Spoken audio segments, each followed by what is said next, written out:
Foque. A lusofonia em foco. Se liga, parente.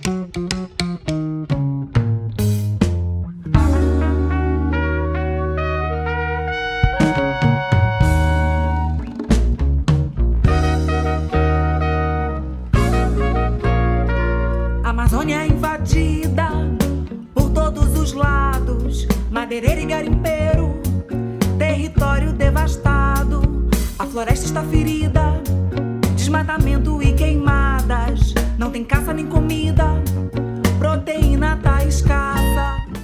Bem-vindos a mais um programa em Foque pela Rádio Transforme e pela Revista em Comunidade. Hoje nós vamos ter a honra de receber o professor doutor Paulo César Basta, que é da Fiocruz, e eu vou ter que ler, que é sanitarista, doutor em saúde pública. Coordena o grupo de pesquisa Ambiente, Diversidade e Saúde na Fiocruz. Desenvolve pesquisas que se dedicam à saúde, aos direitos e à promoção da cultura dos povos originários do Brasil. A vigilância de doenças transmissíveis, com ênfase no controle da tuberculose e a saúde ambiental, com foco na contaminação por mercúrio. Realiza pesquisas em aldeias indígenas em diversas regiões do país. Atualmente, concentra suas atividades nos estados do Amazonas, Mato Grosso do Sul, Pará e Roraima. É professor pesquisador titular da Escola Nacional de Saúde Pública Sérgio Arouca, da Fundação Oswaldo Cruz. Antes de iniciarmos a entrevista, pedimos a vocês, mais uma vez, que curtam, que compartilhem, que assistam esse vídeo até o final, que recomende aos seus amigos e se inscreva no nosso canal. Bem-vindo, professor Dr. Paulo Basta. Uma honra tê-lo conosco. Muito obrigado por ter aceito o nosso convite, professor Paulo Basta. Eu é que agradeço o convite, é uma grande satisfação poder conversar com vocês sobre um tema tão importante para a saúde da população brasileira e para a saúde global. Eu queria começar perguntando ao senhor sobre o impacto do garimpo na saúde da população ribeirinha, da população dos povos da Amazônia e da população em geral, porque, basicamente, a alimentação, por conta dos peixes, do pescado, está contaminada, não é? E, durante esse governo, acho que as coisas só se agravaram. O próprio presidente tendo se declarado anteriormente um garimpeiro, artesanal, mas um garimpeiro, e que firmou compromisso de facilitar a vida dos garimpeiros. Eu gostaria que o senhor comentasse conosco sobre o impacto do garimpo para essas populações. Obrigada.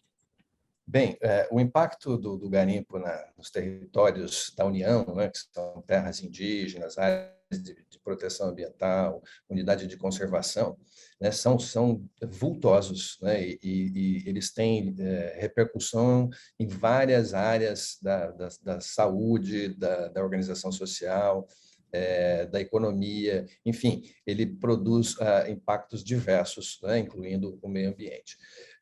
Eu costumo dizer que o mercúrio, né, contaminação por mercúrio, que você mencionou, é só a ponta do iceberg. Né? Embaixo, na base do iceberg, nós temos várias outras situações acontecendo. Então, em primeiro lugar, garimpo nessas áreas das terras da União, que eu mencionei anteriormente, é uma atividade que não está regulamentada pelo Congresso Nacional Brasileiro. Então, portanto, ela é uma atividade ilegal, é uma atividade criminosa. Então, assim como qualquer outra atividade criminosa, tráfico de drogas, tráfico de arma, tráfico internacional de pessoas, ela tem uma rede, né, de apoio, né, uma rede intrincada, uma rede do crime organizado. Então, esse crime organizado, ele entra em territórios sagrados da floresta e a primeira providência é promover uma devastação, uma derrubada da cobertura vegetal. Com isso, ocorre um afugentamento das espécies da fauna, uma extinção de algumas espécies da flora. Então, os bichos que não são mortos e eliminados acabam fugindo. Ocorre uma devastação dessas áreas impactadas pelo garimpo, e isso promove um desequilíbrio do ecossistema amazônico numa perspectiva mais ampla. Com esse desequilíbrio, várias espécies são ameaçadas. Ocorre uma alteração na população de mosquitos, começa a haver presença Malária, né? de doenças transmitidas pela picada de mosquito. Malária é o principal exemplo, né, desse impacto provocado pelo garimpo. E, a partir daí, o garimpo começa a uma verdadeira destruição, né, no território tradicional. Há mudanças nas calhas dos rios, há assoreamento, a poluição, o uso indiscriminado de mercúrio, né? Então, tudo isso promove uma desordem na região que vai ter impacto sobre a organização social dos povos tradicionais, no modo de vida tradicional dessas populações, vai impactar as fontes de alimento, né? Primeiro pelo escasseamento dos produtos de caça, de coleta da floresta, afeta as plantas medicinais, né? E por aí vai. E como se trata de uma atividade criminosa, né, junto com o garimpo vai uma rede de tráfico de armas, de tráfico de drogas, entram álcool, né, nas comunidades, entra uma rede de prostituição. Com isso, os casos de violência sexual contra mulheres e crianças são muito grandes, violência declarada contra outras pessoas que se opõem a essa atividade.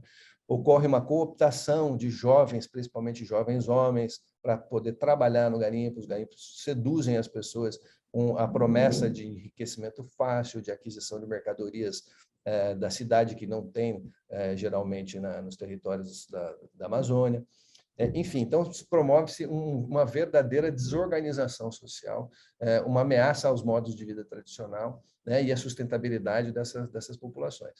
Além disso, a presença desses invasores nos territórios tradicionais funciona como vetores de transmissão de doenças de contato interpessoal, né? A gente falou de doenças sexualmente transmissíveis, doenças de transmissão respiratória, como pneumonia, tuberculose, o vírus da influenza, da gripe, e no contexto da pandemia, né, esses invasores tiveram um papel importante na disseminação do novo coronavírus, né?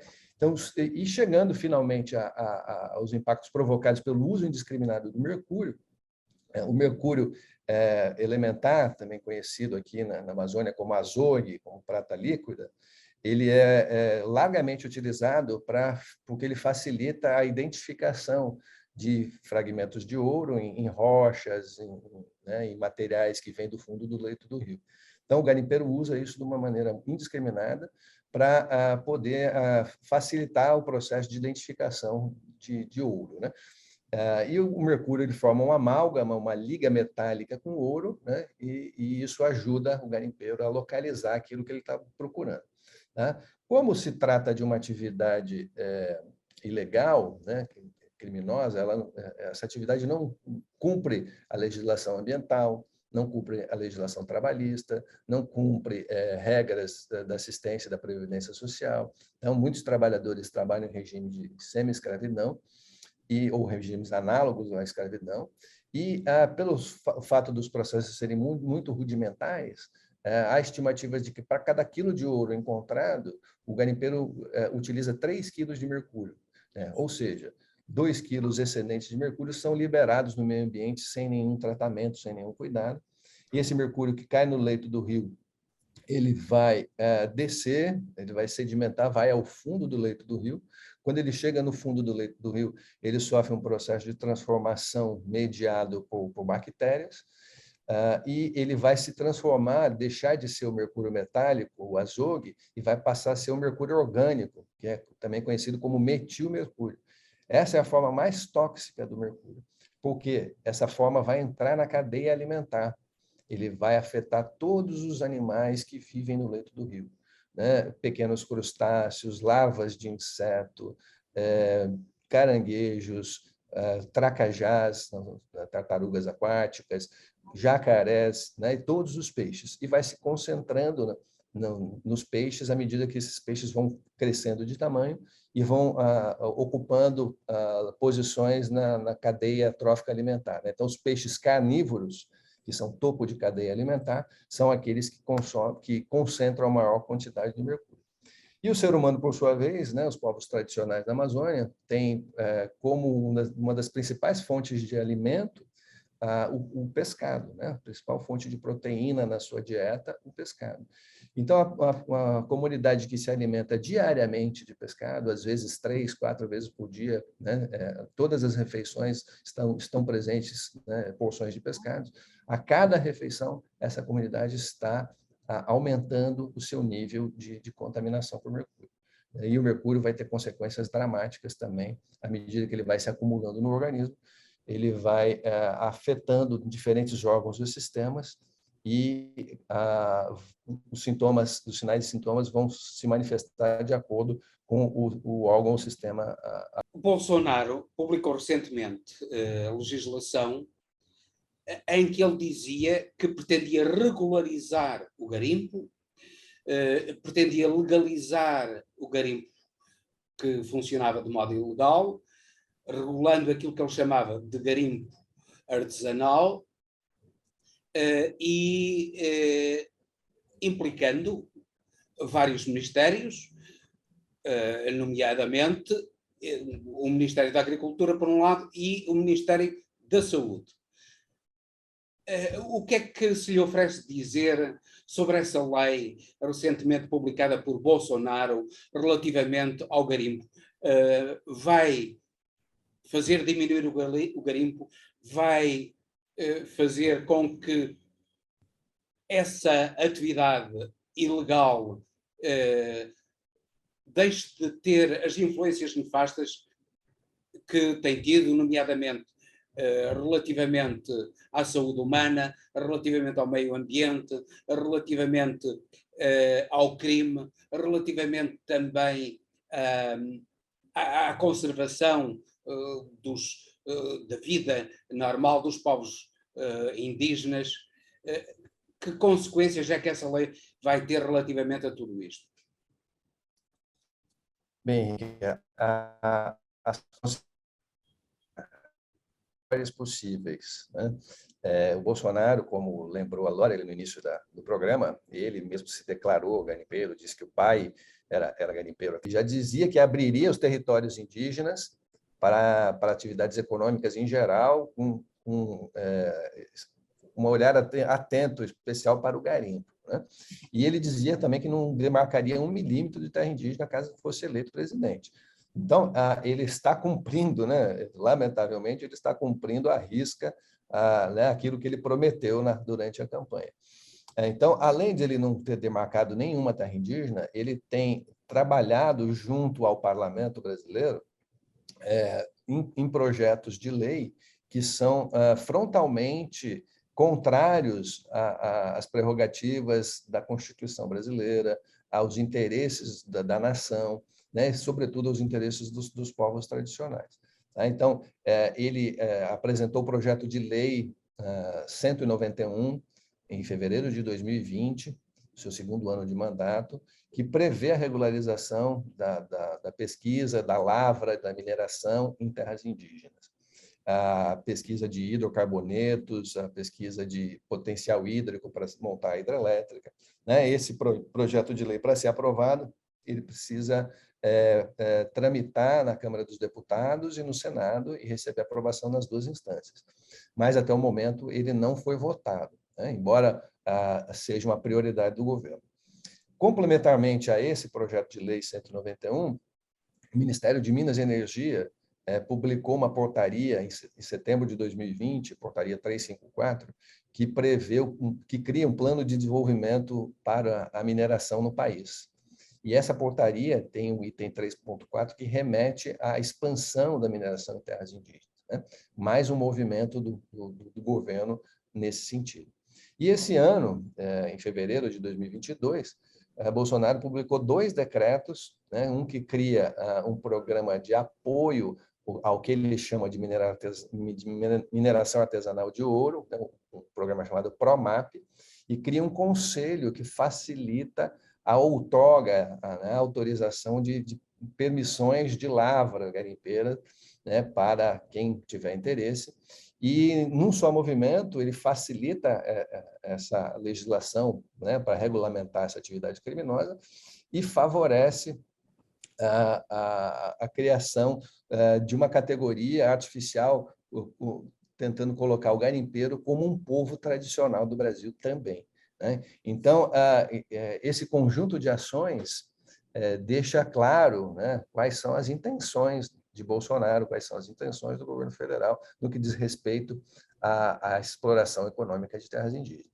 Então, esses projetos, né, felizmente, eles ainda estão em tramitação, né? Nós estamos vivendo hoje um ano eleitoral, né? Agora, no mês de outubro, teremos o primeiro turno das eleições presidenciais, onde vai haver renovação também do parlamento, dos deputados, dos senadores, dos governadores dos estados, né? Então, a gente está vivendo um momento turbulento de eleições, de campanha eleitoral, e esses projetos polêmicos, eles estão na casa, no parlamento, mas ainda não foram votados, né? Mas tem uma parte expressiva dos parlamentares, uma parte expressiva do governo, empresários que apoiam essas iniciativas, né, visando lucro, basicamente lucro, enriquecimento, né, de poucos à custa da saúde de muitos, né? São consequências nefastas para a saúde das comunidades, para o ambiente, e também isso pode ter repercussões não só para o povo brasileiro, mas para a saúde global, como eu disse no início, né? Há estudos que dizem que, se esse projeto de lei 191 for aprovado, vai haver um avanço enorme sobre os territórios da Amazônia, que promoverá uma perda da cobertura vegetal de 836 mil quilômetros quadrados. Vai colocar sob risco de ameaça de extinção diversas comunidades tradicionais indígenas, né? Algumas etnias de povos isolados que vivem na Isto é, desculpa, para as pessoas perceberem, para os portugueses, particularmente para os portugueses perceberem, é cerca de 10 vezes o território de Portugal continental. 836 mil. A destruição, essa lei, esse projeto de lei, vai provocar a destruição de cerca de 10 vezes o território de Portugal continental. É uma tragédia, e será uma tragédia para o Brasil. Uma tragédia anunciada para o Brasil, para a sociedade mundial. Para o mundo.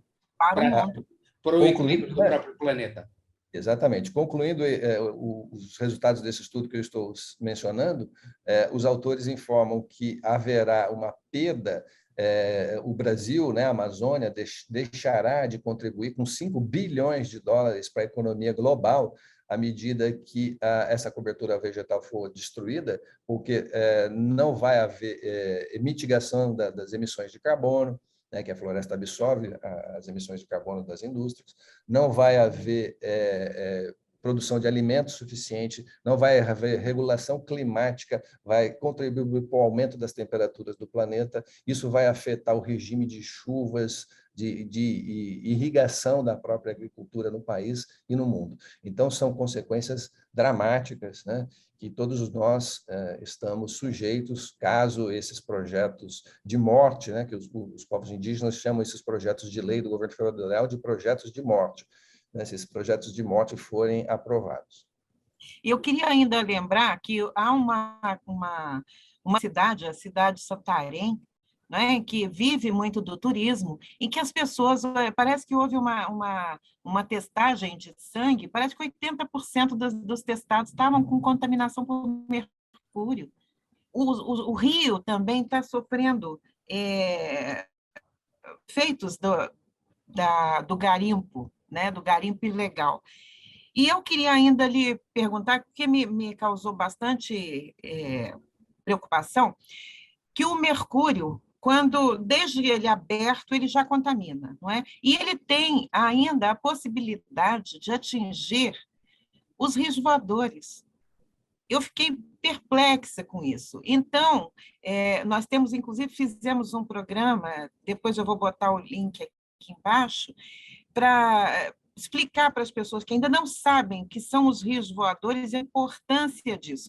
Eu não tinha ideia que isso podia atingir até isso. E eu queria ainda buscar do senhor o caso dos índios mundurucus, que estão sofrendo foi detectado neles de 3 a 26 vezes aquilo que seria aceitável em nível de mercúrio, é isso? É isso mesmo? Esses números estão certos? Sim, infelizmente estão, Lorena. Então, vou começar as respostas de trás para frente, né? Por favor.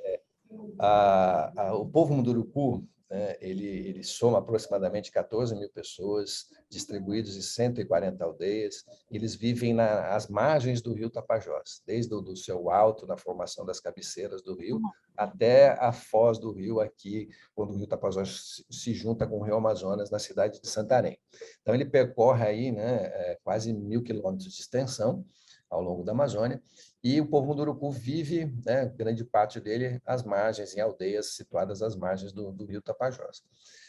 Essa área do rio Tapajós, aqui no estado do Pará, na Amazônia brasileira, é uma área que tem uma jazida de ouro enorme, talvez a maior jazida de ouro do Brasil. Então, por isso, há um interesse econômico, né, gigante sobre esses territórios.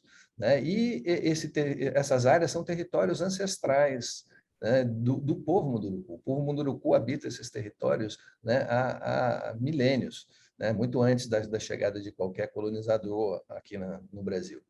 Então, é um território sagrado, né? Existem locais de sepultamento, existem locais que remetem à criação do planeta, à criação do povo. Então, é uma área muito importante, sob o ponto de vista do patrimônio cultural, patrimônio genético, né? O patrimônio ancestral da América Latina como um todo. E, lamentavelmente, esse patrimônio está assentado em jazidas de ouro. Por isso que tem um interesse enorme, um interesse econômico enorme nessa região. Então, aqui, na região Tapajós, a mineração ela remete à década de 50 do século XX.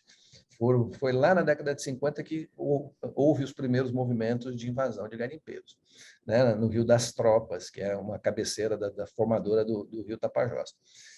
Naquela época, o garimpo realmente era um garimpo artesanal, né? Aquela imagem de um aventureiro com uma bateia nas costas, que ia sozinho com a sua bateia faiscar, que a gente fala, né? Procurar fragmentos de ouro no solo, nas margens dos rios, para tentar, né, a sorte. E à medida que o tempo foi passando, esse processo foi se modernizando, entre aspas, né? Ele foi se mecanizando, né? Então, hoje, né, a figura do garimpeiro com a bateia praticamente não existe mais, né? O que existe são ações altamente mecanizadas, com balsas que vão dragando o fundo do rio, com pás retroescavadeiras, né? Tratores, abertura de pistas clandestinas para pouso de aviões, para abastecer essa rede, né? de serviços que anda junto com o garimpo. Então, o nível de exploração aumentou muito. E, com isso, a quantidade, o uso de mercúrio também aumentou muito. Então, toda a calha do rio está mexida, né? Está cheia de lama, está cheia de resíduos, de sedimentos, se modificam as condições da água, o pH, a turbidez, né? Enfim, os materiais em suspensão, e com isso também tem contaminação por óleo diesel, né, que são usados nas máquinas, por gasolina, outros produtos químicos utilizados para o funcionamento desses equipamentos. E o mercúrio é um tema importante, né? É um contaminante químico importante. Então, como eu falei no início, esse mercúrio em excesso, né, que ele é utilizado no garimpo, ele cai no rio, e ele pode se misturar com os peixes, e os peixes se locomoverem ao longo de toda a calha do rio. Então, quem come pescado nessa região está sujeito à contaminação. Então, esse é um primeiro ponto. Quando o garimpeiro ele forma o amálgama, né, que ele identifica o ouro, que ele joga o mercúrio e identifica o ouro, ele não pode vender aquele resíduo de ouro daquela maneira, né? Ele tem que limpar, tirar o mercúrio para poder vender o ouro. E esse processo de retirada do mercúrio ele é feito com o aquecimento do mercúrio, né? Geralmente com um maçarico, dependendo da estrutura, se for muito rudimentar, faz na boca de um fogão mesmo, fogão a lenha, fogão a gás. E quando você aquece, né, esse amálgama, o mercúrio evapora. Ele forma vapores de mercúrio, uma fumaça de mercúrio. Então, a própria pessoa que está queimando pode inalar esse mercúrio e afetar seu pulmão, fazer uma pneumonite química. Esse mercúrio que é inalado vai cair na corrente sanguínea e pode provocar diversas lesões. E o que não é absorvido, né, pela respiração das pessoas que estão no entorno, sobe no formato de fumaça e vai se ligar às nuvens. e aí, com isso, né, vai se juntar aos rios voadores e podem ficar circulando por outras áreas da Amazônia, do Brasil ou do planeta por até 2 anos. Né? Então, esse é um outro fenômeno que acontece com o mercúrio. Tá? Além do garimpo, a abertura de estradas, a construção de hidrelétricas, a devastação para formar fazendas de gado, né? As queimadas, que foram muito importantes no Brasil nos últimos 2 anos, né? São fontes também de emissão de mercúrio para a atmosfera. Então, todos esses processos antropogênicos que destroem a cobertura vegetal facilitam a mobilização do mercúrio no planeta, né, e facilitam a exposição das populações tradicionais e não tradicionais. Tá? Bom, diante desse processo todo, os Munduruku vêm sofrendo sistematicamente com a presença de garimpeiros, de invasores do seu território, vendo a devastação, percebendo que a disponibilidade de peixes no rio não é mais a mesma que era antes. Né? Então, eles, sentindo esses processos, esses impactos, eles escreveram uma carta à Fiocruz, né, solicitando apoio da gente para que nós pudéssemos ajudá-los a entender melhor, né, os impactos da presença do garimpo, do uso indiscriminado do mercúrio e as consequências disso para a saúde da sua população e para a saúde do meio ambiente. Tá? Quando nós recebemos essa carta na Fiocruz, nós ficamos, né, no primeiro movimento, sensibilizados, né, com uma carta bonita. Depois eu posso compartilhá-la com você, para você compartilhar com os Eu li, mas eu gostaria. Então, essa carta é muito bonita. Se você já conhece, você pode transcrever o conteúdo aí. E isso nos sensibilizou, né? Nós nos organizamos internamente, montamos um grupo de pesquisa, escrevemos um projeto com objetivos, com métodos, submetemos esse projeto às instâncias de avaliação de ética em pesquisa com seres humanos, solicitamos autorização da Fundação Nacional do Índio para entrar no território Munduruku, né? E fomos buscar financiamento para fazer a pesquisa. Né? Quando todo esse processo foi concluído, nós passamos de 29 de outubro a 9 de novembro de 2019, ficamos 15 dias na terra indígena Sauré-Maibã, com toda a equipe realizando a nossa pesquisa. Né? Então, nesse período, nós visitamos 3 aldeias, 35 domicílios, examinamos 200 pessoas e coletamos 88 amostras de peixes regularmente consumidos pela população local. Tá? Nas aldeias, a gente fazia visita domiciliar, entrevistava as famílias, via a situação de vida das pessoas, via disponibilidade de água potável, de banheiro, como era a estrutura do domicílio, se os pais da família tinham acesso à renda regular, escolaridade, quais eram os principais problemas de saúde das crianças, né? E dávamos um foco especial para o consumo do pescado. Né? Então, descobrimos que mais de 95% das famílias comem pescado pelo menos 3 vezes por semana. Né? E isso é importante no processo de contaminação. Né? Depois dessas entrevistas, nós convidávamos as famílias para fazer uma avaliação clínica numa área centralizada da aldeia.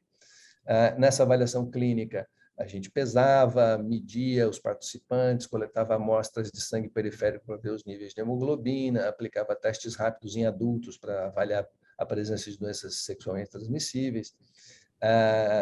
E, ao final do trabalho, a gente coletava a amostra de cabelo de cada um dos participantes, né, para mandar para o laboratório para ver os níveis de mercúrio no corpo daquelas pessoas. E, paralelamente a isso, fizemos uma coleta de amostras de pescado, né, 88 amostras de pescado. Retiramos, a gente identificava o pescado, o nome popular, o nome científico, pesava o peixe, media o peixe e depois extraía uma amostra do tecido musculado, do filé do peixe, para enviar para o laboratório. Tá? Resumidamente, de 200 pessoas avaliadas, em todas elas, sem exceção, foram detectados níveis de mercúrio, adultos, homens, mulheres, crianças, idosos, e em todas as 88 amostras de pescado. Né? Então, todos os peixes e todas as pessoas estavam contaminadas, né? Foram detectados níveis de mercúrio nessas pessoas. E, em algumas delas, foram detectados níveis elevados de mercúrio, né? Provocando já sintomas neurológicos, alterações da sensibilidade. E eu gostaria de saber que efeitos tem para as crianças e para os adultos o excesso de mercúrio no organismo? O excesso de mercúrio no organismo pode causar diversos problemas, né? O mercúrio ele cai na corrente sanguínea, ele atua no nível celular, então ele pode afetar qualquer órgão ou sistema.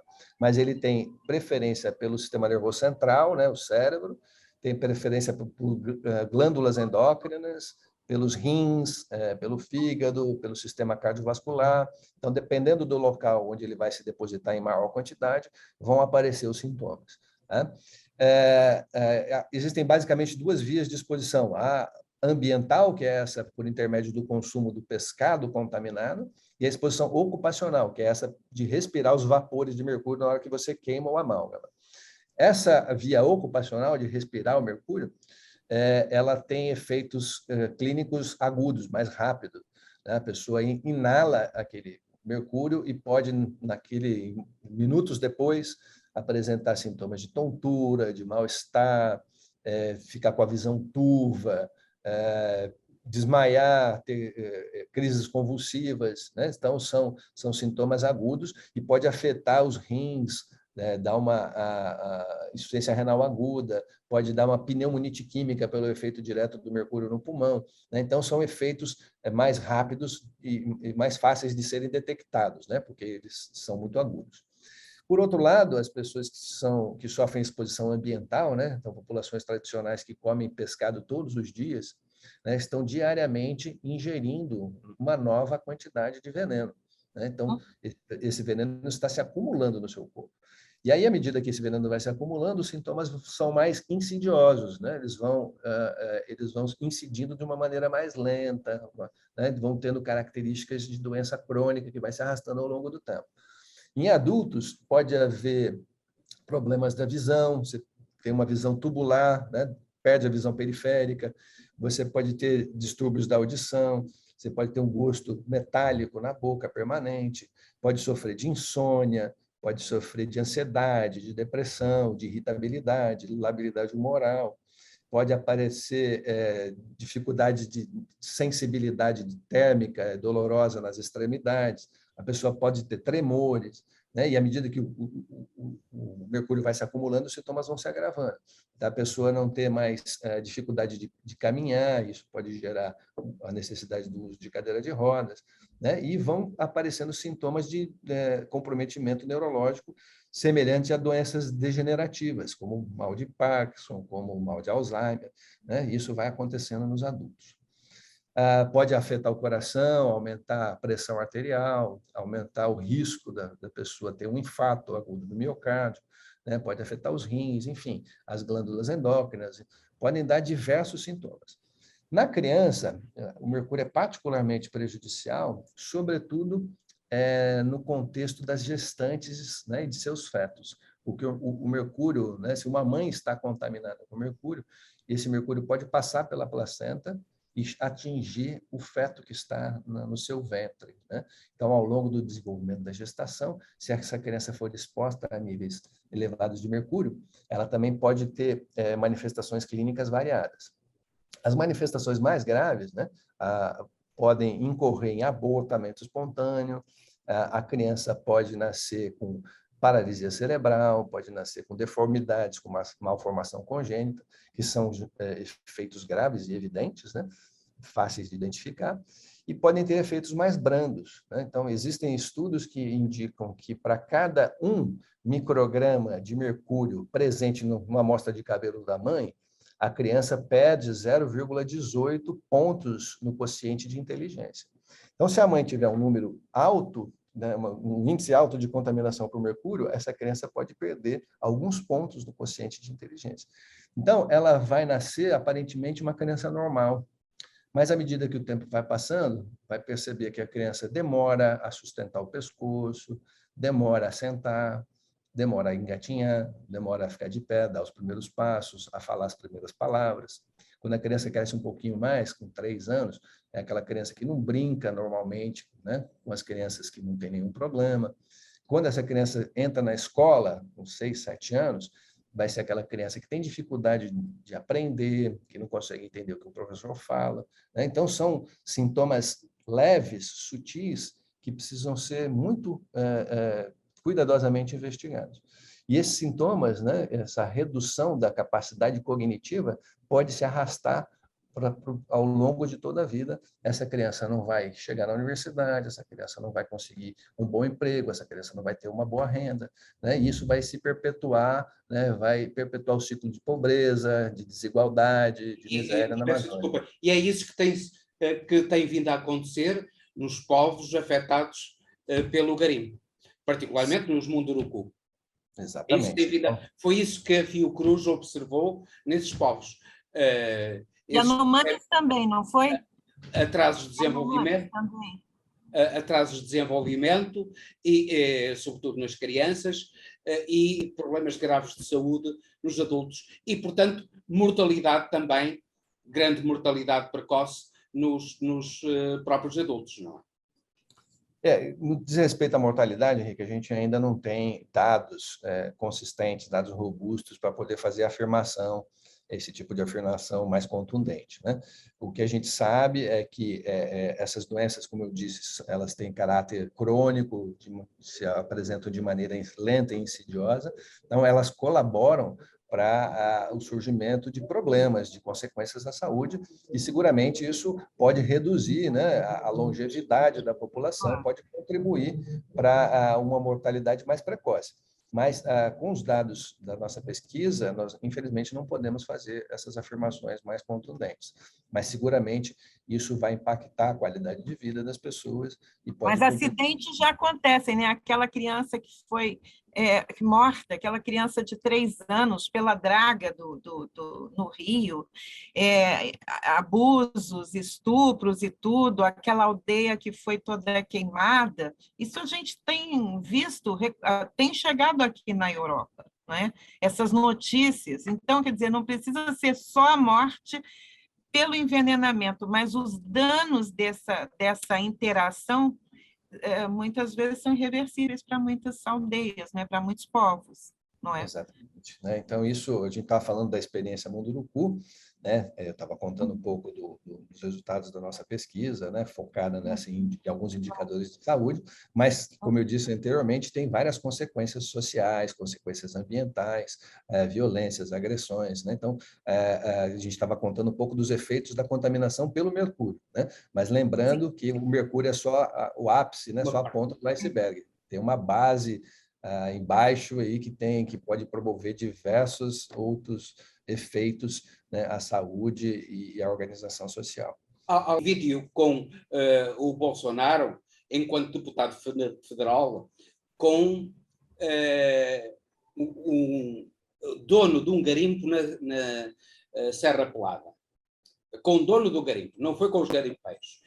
E eu queria que me falasse também da Serra Pelada, da evolução da exploração do garimpo e dos seus efeitos no que toca aos trabalhadores do garimpo, não dos, digamos assim, empresários do garimpo, que esses se enriquecem imensamente, mas dos trabalhadores do garimpo, que inclusivamente para comprarem um pacote de tabaco, esses pagam em ouro e pagam um pacote de tabaco, por aquilo que me apercebi, por qualquer coisa como um valor de $60. Que efeitos é que tem o garimpo na exploração humana, pensando nós na tragédia da Serra Pelada, que o Sebastião Salgado retratou extraordinariamente? Henrique, a sua pergunta é desafiadora e ela remete, né, à história da construção do país, da ocupação do Brasil, né? Não é uma história que começou no governo Bolsonaro, né? Ele simplesmente representa, ele é o mais fiel representante desse modelo do colonialismo, mas para a gente falar sobre isso, eu precisaria de um tempo maior infelizmente eu não vou poder ficar. Então iremos, percebo que tem necessidade de apanhar um avião, inclusivamente, e o avião não espera, e não vamos retê-lo muito mais tempo. Mas desde já fica aqui uma sugestão para abordarmos essa vertente da exploração do trabalho humano, da exploração terrível do trabalho humano, que se viu na Serra Pelada e que se vê agora no garimpo, e inclusivamente por aquilo que acabou de falar, que é para a inalação do fumo do garimpo por aqueles que trabalham diretamente no garimpo, porque esses vivem quase na miséria, não é? E há gente que ganha muito, muito dinheiro com o garimpo. E esses são os amigos do Bolsonaro. Não é o garimpeiro que está lá a sujar-se e a matar-se com a inalação do mercúrio. Eu queria agradecer ao convite da Loreley e do Henrique para ter esse debate, né, para a gente fazer essa conversa muito enriquecedora sobre um tema que é muito importante, né, para a sociedade brasileira, para a sociedade mundial, que diz respeito à saúde da população, à saúde do planeta. Né? E eu me coloco aqui à disposição para que a gente aprofunde esse debate em um outro momento. Então, queria agradecer mais uma vez e me despedir de vocês. Muito obrigado pela sua presença, Paulo Basta, e muito obrigado por tudo aquilo que nos transmitiu, que é muito importante, não só para o Brasil, mas para toda a humanidade. Olha, essa entrevista terá uma segunda parte e nós, desde já, agradecemos imensamente a você que nos segue e pedimos mais uma vez que compartilhe esse conteúdo de grande importância para todos nós. Até o próximo programa Enfoque pela Rádio Transforme e pela Revista em Comunidade. Se liga, parente!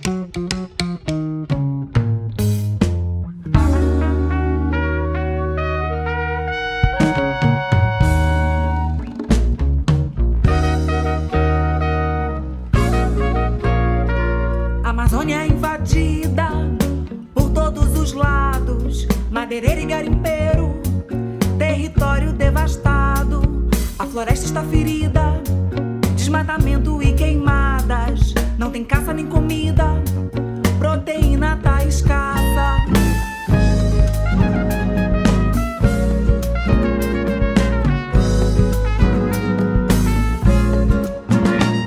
A corrida pelo ouro que nunca se acaba, a ganância e o egoísmo, combinação nefasta. Tem fofoca e burburinho lá naquela lavra, tem droga e violência, tem malária e tem cachaça.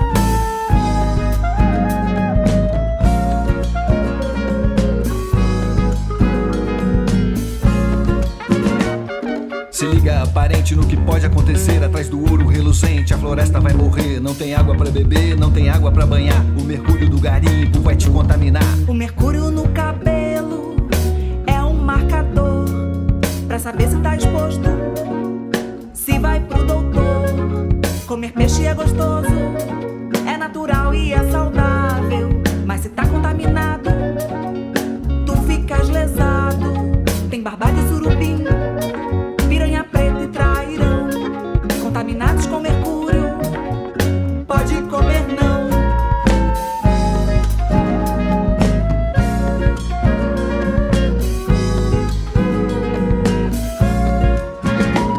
Dá cansaço, tremedeira e afeta a visão. Diminui a memória e faz mal pro coração. Dá fraqueza, insônia, tontura e depressão. Prejudica a criança até na gestação.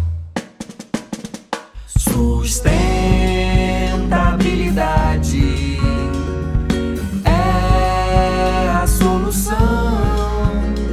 Tem castanha, tem cacau, abelha, mel do bom, cogumelo e jussara, colonialismo não, artesanato da floresta, respeito e educação. Sustentabilidade é a solução. Tem castanha, tem cacau, abelha, mel do bom, cogumelo e jussara, colonialismo não, artesanato da floresta, respeito e educação.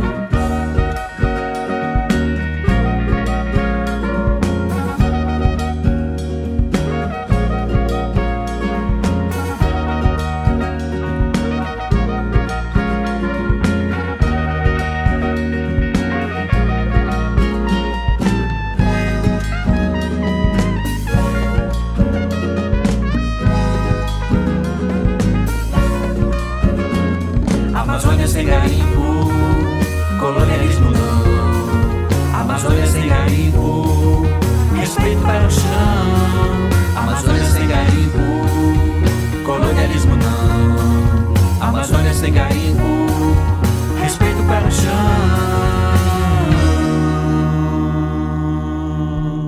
Shawara wa Praharayu, Ware Wamak Praharayu, Copiou parente.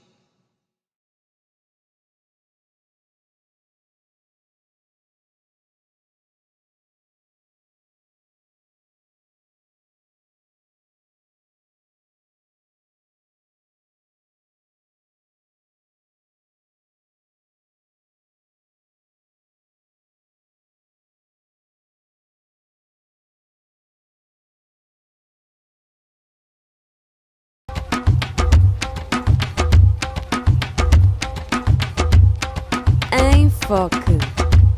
A lusofonia em foco.